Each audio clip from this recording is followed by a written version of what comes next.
우리 시편 131편을 보면은 찬양으로 찬송하라 찬송하라 라고 하는 말로 시작되어서 우리 19절부터는 송축하라 송축하라 라는 말이에요.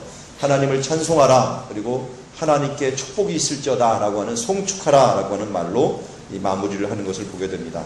근데 오늘 왜 하나님을 찬양해야 되는가, 찬양해야 될 이유가 무엇인가에 대한 부분들을 얘기하고 있어요. 오늘 특별히 하나님을 찬양해야 될 이유가 3절 한번 보세요. 3절, 여호와를 찬송하라. 여호와는 선하시며 그 이름이 아름다우니 그의 이름을 찬양할지어다. 하나님이 선하신 것 때문에, 우리 인생에 있어서 제가 예수를 믿고 인생의 전환점이 되었던 시절을 제가 많이 말씀을 드렸어요. 하나님이 합력하여 선을 이루신다는 그 뜻을 깨달은 다음부터 제 인생이 많이 변하게 되었는데, 그 전까지는 이것 봐도 불만족이 있고 저것 봐도 불만족이 있고 뭐 보는 것마다 이게 만족이 없었어요. 만족이. 그러다 보니까 사람들이 이 만족이 없다 보니까 어떤 사람들이 심해지면 우울증이 걸려버리고, 우울증이 또 심해지면 이 사람들이 생명을 끊는 자살이 있어요. 그래서 작년 한 해 통계 조사를 본 결과 지금 우리나라가 이 자살률이 하루에 몇 명이 죽는지 아십니까? 자살해가지고 40.6명이 죽는다고. 하루에 지금 365일 중에 하루에 우리나라 인구에 지금도 오늘도 40.6명이 죽었어요. 40명이 죽었어요. 왜 이런 일이 자꾸만 벌어질까요? 우리 인생에 이 눈은 시각에 있어요. 시각. 우리가 시각을 바라볼 때 이게 부정적인 눈으로 쳐다보기 시작하면요, 아무것도 행할 수 없어요. 저도 그런 생각이 들더라니까요. 목회자인 저도 이 목회를 하면서 이게 갑자기 어떤 부정적인 시각이 딱 들어오니까 내가 이거 뭐하고 있나, 빨리 하나님 앞에 갔으면 좋겠다, 아니면 이거 못해먹겠다, 그냥 내려놓자. 그리고 자꾸 포기하고 싶은 마음들이 있어요. 그런데 그러다가 포기하고 싶어갖고 내려놓으려다가 잠시 탁 돌아보니까 죽을 각오로 하면 못할 게 뭐냐, 죽을 각오로 안 해놓고서 죽을 각오로 하면은 못할 게 뭐 있나. 제가 목회 다시 시작했으면 좋겠다라는 생각을 하다가, 개척할 때 그 마음으로, 그 순수한 마음으로, 그 열심으로 시작하면은 못할 게 또 뭐가 있나. 지금 있는데도 못하는 사람이 아무것도 없는 상태에서 어떻게 하겠나 하는 생각이 딱 들면서, 이거는 마귀가 주는 부정적인 생각이다 하는 생각을 가지게 됩니다. 우리를 쓰러뜨리기 위해서요, 사탄은 어떻게든지 선하신 하나님을 바라보지 못하게 만들어요. 하나님이 선하시다. 하나님은 우리를 위하여, 하나님을 사랑하는 자, 그 뜻대로 부르심을 입은 자들에게는 모든 것을 합력하여 선을 이루시는 하나님이시다. 이 하나님을 바라보는 우리가 되기를 원합니다. 그 하나님을 찬양하는 우리가 되기를 원합니다. 하나님은 어떠하시다고요? 선하시다. 다시 한번 외쳐봅시다. 하나님은 선하시다. 여러분, 하나님께서 우리의 모든 인생, 예수 그리스도를 믿고 이 자리에 나오게 한 모든 사람들에게는 합력하여서 모든 것을 다 합해갖고 꼭 선을 이루게 만들어버립니다. 우리의 어려움과 우리의 가정 환경과 우리의 연약한 모습과 우리의 이 어떨 때는 못난 이 약점까지도 다 합쳐갖고 어떻게 되냐면 합력해서 선을 이루시는 하나님. 그래서 하나님은 선하신 분, 선하신 분. 그 선하신 분을 바라보는 우리들은 해야 될 게 뭡니까? 하나님을 찬양하는 것밖에 없어요. 찬송하는 것밖에 없어요. 자, 그리고 또 우리가 감사해야 되고 찬양해야 될 이유가 4절에 나옵니다. 뭐라고 찬양합니까? 4절에 여호와께서 자기를 위하여 야곱 곧 이스라엘을 자기의 특별한 소유로 택하셨습니다. 우리가 자꾸만 잊어버린 것 중에 하나가 있는데, 하나님이 우리를 특별한 소유로 삼으셨다는 거예요. 특별한 자녀로 삼으셨다는 거예요. 어느 정도로 특별해요? 자기의 아들을 아끼지 아니하고 이 땅에 보내주실 뿐만 아니라 그 자기 아들을 이 땅을 위해서 희생하는, 죽이시면서까지, 자기 아들을 죽이시면까지 우리를 하나님의 소유된 백성이요 하나님의 소유된 자녀로 삼으시기를 위하여 시도하셨다는 것입니다. 그래서 우리가 하나님의 자녀가 되었다는 거예요. 이뿐만 아니에요. 예수님이 우리를 위하여 십자가의 죽으심으로 말미암아 우리의 구원을 이루었는데, 아니 그분을 어떻게 믿어요? 우리가 그 2000년에 일어났던 사건을 어떻게 믿어요? 믿을 수 있도록 어떻게 주었어요? 하나님이 성령을 우리 가운데 부어주셨어요. 성령을 우리 마음에 부어주셔갖고 우리가 예수님을 믿을 수 있는 마음을 가지게 되는 거예요. 그러니까 이 성령이 부어주지 않은 사람들은요, 뭐가 안 되냐면, 예수님 그걸 어떻게 믿어? 안 믿어져요. 안 믿어져요. 예수님이 내 죄를 위하여 죽으셔갖고 내가 그 예수님의 그 십자가의 공로를 통하여 내가 구원을 받았다라고 하는 것이 안 믿어지고 이해가 안 돼요. 이해가 되더라도 그게 안 믿어져요. 온전히. 이게 뭐냐면 성령님이 함께하지 않으면 믿음이 생기지가 않는 거예요.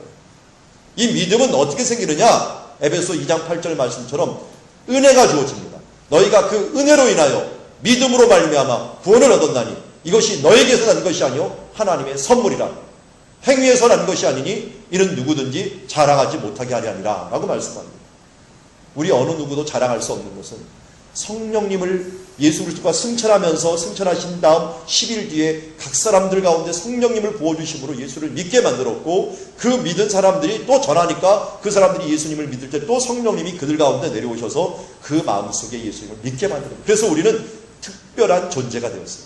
특별한 하나님의 자녀가 되었어요. 특별한 소유로 택하셨어요. 자, 우리 한번 외쳐봅시다. 나는 특별하다. 나는 특별한 자녀다. 나는 특별한 소유로 택하심을 입었다. 네.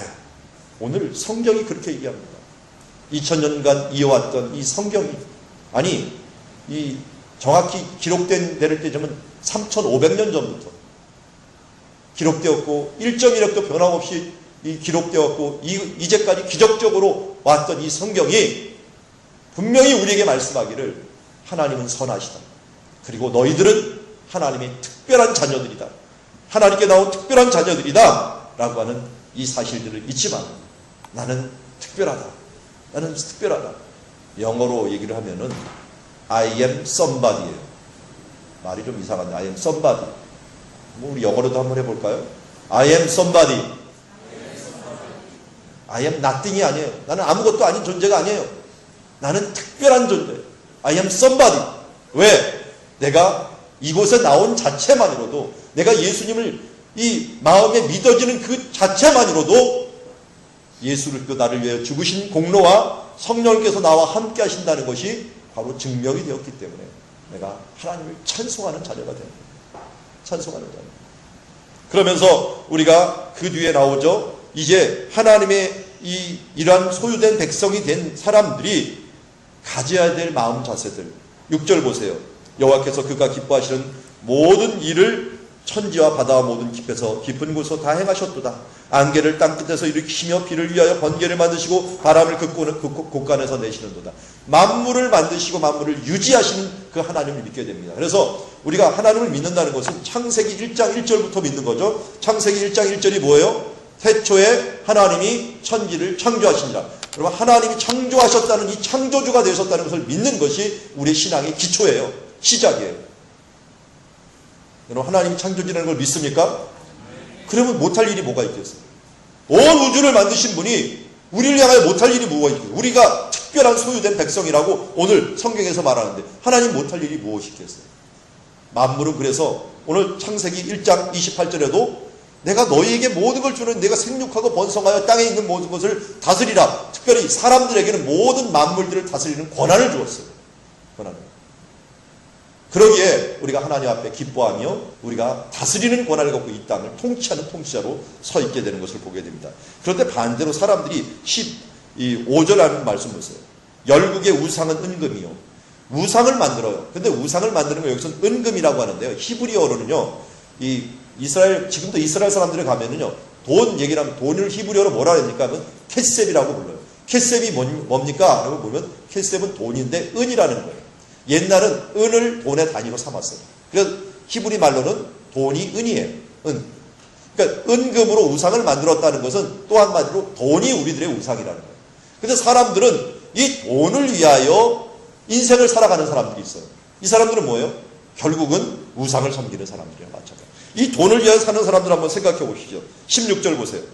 이 돈 같은 우상은 입이 있어도 말을 하지 못하며, 눈이 있어도 보지 못하며, 귀가 있어도 듣지 못하며, 입에는 아무 호흡도 없나니. 돈에 분명히 꼭 이 지폐 보면은요, 사람이 꼭 하나씩 그려져 있어요. 그렇죠? 5,000원권에는 뭐가 그려져 있어요? 5,000원권은 몰라도 5만원권은 알죠? 5만원권은 누가 그려져 있어요? 신사임당이 그려져 있죠. 예. 이 돈에 그려진 그 인물이 그런데 호흡을 합니까? 코가 분명히 있어요. 근데 호흡을 해요? 눈이 있었는데 그 돈이 우리를 쳐다보고 있습니까? 아니면 귀가 있는데 그 돈이 귀를 듣습니까? 입이 있어서 뭘 말을 합니까?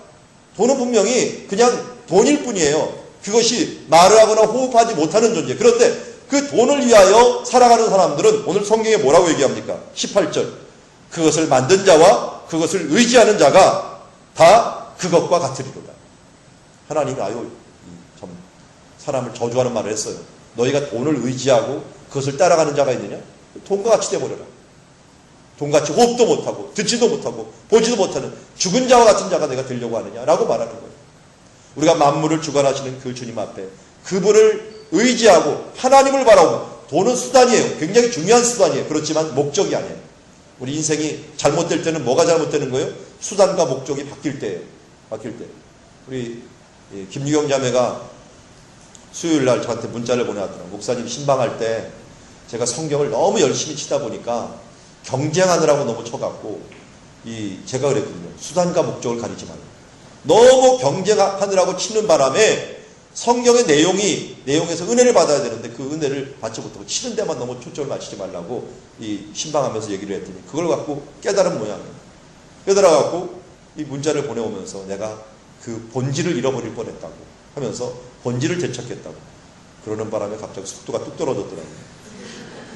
2등에다가 갑자기 5등, 4등으로 뚝 떨어져 버렸어요.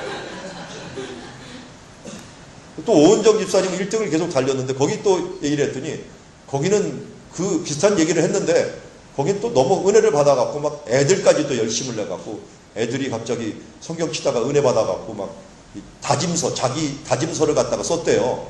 아니 엄마가 시킨 것도 아닌데 앞으로 나는 어떻게 살겠습니다 해갖고 자기가 1, 2, 3, 4 성경 치다가 말고 적어갖고 엄마한테 보여줘갖고 저한테 사진을 보여줬는데 참 기특하더라고요.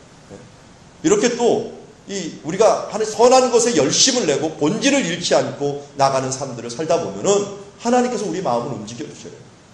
만물의 주인이 하나님이라는 이 목적을 의식을 잃지 않고 하나님을 향하여 나가는 우리가 되기를 원합니다.